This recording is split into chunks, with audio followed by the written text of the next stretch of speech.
Salut à tous, c'est Romain Boffy, votre conseiller immobilier. Aujourd'hui, je suis à Alès pour vous faire découvrir une boutique complètement atypique. Plume de Quetzal, suivez-moi.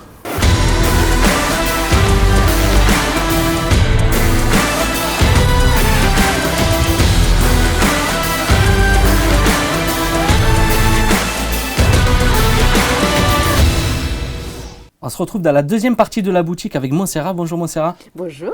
On est vraiment dans le côté atypique, là, on y est en plein dedans, dans la boutique, que ce soit à droite ou à gauche, on est vraiment dans le bon côté atypique. Est-ce que tu peux me présenter un petit peu ta boutique? Alors, sur cette partie de la boutique, ça va être tout ce qui va être artisanal, made in France et mon travail, donc l'exposition de mes plumes. Alors, c'est un travail de création méticuleux. Est-ce que tu peux m'en parler un petit peu? Comment ça t'est venu? En fait, voilà, il fallait que je travaille quelque part. Donc, pour un étranger, c'est très compliqué de trouver un travail en France ou sur Alès. Et donc, petit à petit, ça m'était venu à l'esprit de poser des extensions. Et puis, voilà, au fur et à mesure, j'ai commencé à faire des boucles d'oreilles, à faire de plus en plus des colliers, à faire de plus en plus des commandes. Et donc, mais voilà, maintenant, plumassière autodidacte. Alors, c'est vraiment un travail hyper méticuleux où il faut le choix des plumes est primordial. Oui, on a une journée consacrée au choix des plumes. Et après, on va faire certaines découpes et la couleur. On va démarrer nos projets. On va se dire, tiens, on va faire une boucle d'oreille avec un collier. Et puis finalement, arrivé le jeudi, le projet, ça ne nous plaît plus. Et on le change complètement. On peut partir sur des couleurs rouges le lundi, avec une idée de rouge, et on va finir sur du blanc le vendredi. Donc c'est vraiment le travail de création par excellence, quoi. Ah, c'est la passion, c'est primordial. Au niveau des créations, tu travailles beaucoup la création originale. Est-ce que ça t'arrive de faire des séries en fait de certaines de tes créations? Alors oui, pour certaines créations, il faut faire des séries. Parce que on peut en avoir plusieurs personnes qui sont intéressées par le même produit. Alors, je vais le changer sur les couleurs des plumes, mais ça va être un même guide.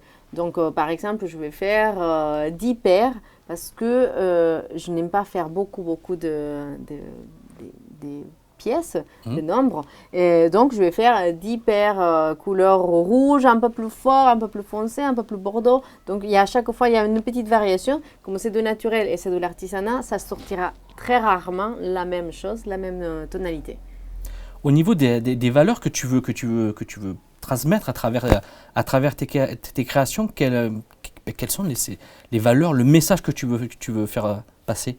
Alors, en fait, j'aime que je travaille les plumes, je travaille beaucoup sur les longueurs. J'aime beaucoup ce sentiment des femmes puissantes. J'aime beaucoup que les femmes portent mes bijoux comme un élément qui vienne les soutenir. C'est vraiment cette petite partie très féminine, c'est une touche pour sublimer leur beauté.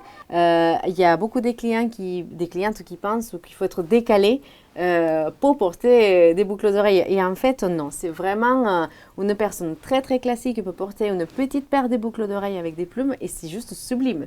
Donc on n'en a pas besoin d'être décalé pour porter des bijoux comme ça. Une petite question piège. Si, à travers toutes les plumes que tu as pu travailler, si tu devais te représenter dans l'une d'entre elles, quelle plume tu serais? Alors, je crois que je serais une plume de coq. Ouais, une plume de coq parce qu'elles sont très résistantes, elles sont flexibles, on peut les transformer, on peut les frisser, on peut les lisser. Voilà, je crois que ça serait cette plume-là parce elle a toute cette qualité pour se faufiler de partout. Si en un mot on pouvait décrire ton concept, ta passion, quel serait le mot que tu trouverais le plus approprié? Ah, c'est complexe. Il y a quelqu'un qui m'avait dit qu'en fait, venir à la boutique, c'était un peu comme rentrer chez moi. Que la boutique, elle me ressemblait. Et c'est peut-être ça. C'est très compliqué parce que ça peut tomber sur le concept store et je ne me sens pas légitime pour dire que c'est un concept store, malgré que la boutique est devenue Mais voilà, ça ne me va pas. Mais j'aime voilà, qu'on puisse changer, qu'on puisse se transformer malgré tout ce qui nous arrive actuellement.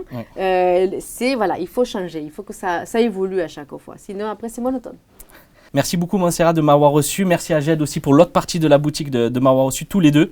C'est vraiment un lieu extraordinaire, un lieu atypique comme je les aime. Merci beaucoup. Vous pouvez retrouver cette boutique à l'Est, je vous la conseille. Vous pouvez venir, vous vous sentirez comme chez vous. Oui. Merci beaucoup. De rien.